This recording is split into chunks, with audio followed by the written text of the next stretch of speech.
Je ne sais pas si cette nouvelle vous remplit d'une joie qui vous transfigure, mais il y a bien un jugement.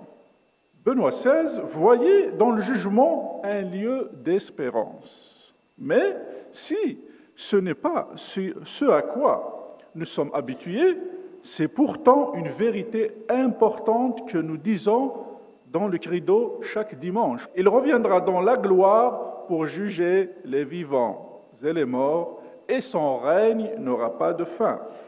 La première bonne nouvelle du jugement, c'est que nous ne sommes pas plongés dans une zone de non-droit. Il y a une espérance qu'il y a un jugement, une limite pour le mal. Ce n'est pas lui qui domine tout. Et cette fête du Christ roi nous rappelle que le monde est entre ses mains. Notre avenir est dans les mains du Christ. Il y a un jugement, donc il y a une justice. La soif de justice est enracinée très intimement dans le cœur de l'homme.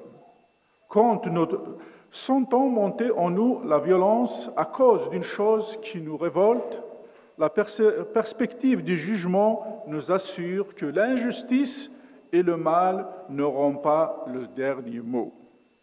Faire le mal n'est pas équivalent à faire le bien. Ce n'est pas pareil de se comporter comme Hitler ou de se comporter comme Mère Teresa.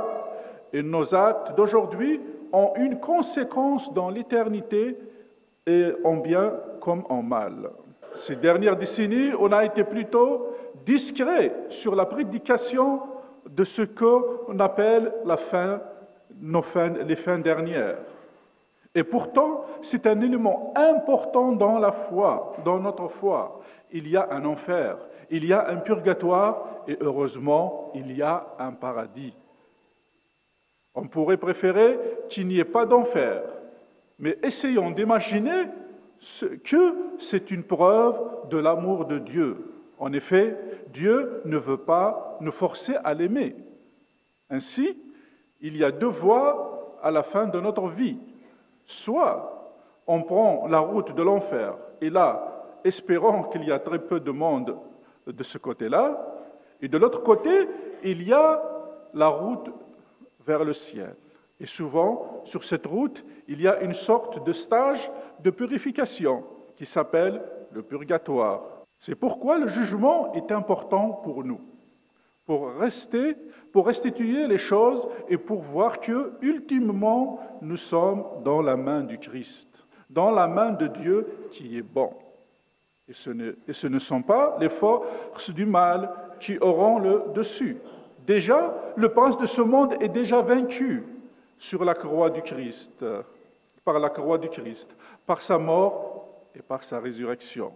Ainsi, on peut se satisfaire qu'il y a un jugement pour les autres. Mais qu'en est-il du jugement qui nous concerne personnellement? Devrons-nous, nous laisser terroriser par ce jugement? Non, car Jésus ne veut pas nous faire vivre dans la peur.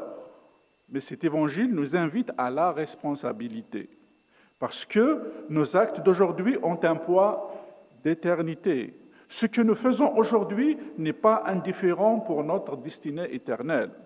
Ainsi, l'idée de ce jugement est importante pour bien nous orienter dans notre vie.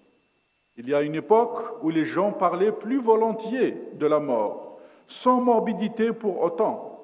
Mais cette perspective nous permet d'ajuster ce que nous faisons, parce que nos actes d'aujourd'hui sont importants pour notre éternité. Ils ne sont pas indifférents. Il n'y a pas d'immunité ni d'impunité. Ainsi, à la question « Dois-je craindre le jugement pour moi ?»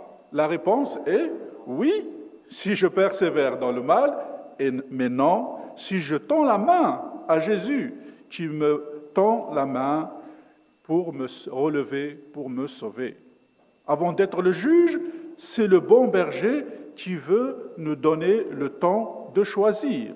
Tant que l'on est sur terre, il nous tend la main. Comme un berger veille sur les brebis de son troupeau lorsqu'elles se sont perdues, j'irai les délivrer de tous les endroits où elles se sont dispersées au jour de brouillard et d'obscurité. C'est le Seigneur lui-même qui vient vers nous et il nous dit aujourd'hui, « Celle qui est blessée, je la soignerai. » Le Seigneur nous propose sa main pour nous sauver, nous retirer du mal. Alors, je ne dois pas avoir peur du jugement d'aujourd'hui, car il y a cette main tendue de Jésus. Il m'est donné de ne pas sombrer dans le mal. En dernier recours, il y a un truc infaillible pour être accueilli royalement dans le royaume. J'avais faim et vous m'avez donné à manger. J'avais soif et vous m'avez donné à boire. J'étais un étranger et vous m'avez accueilli. Et cette notion est très présente dans la Bible.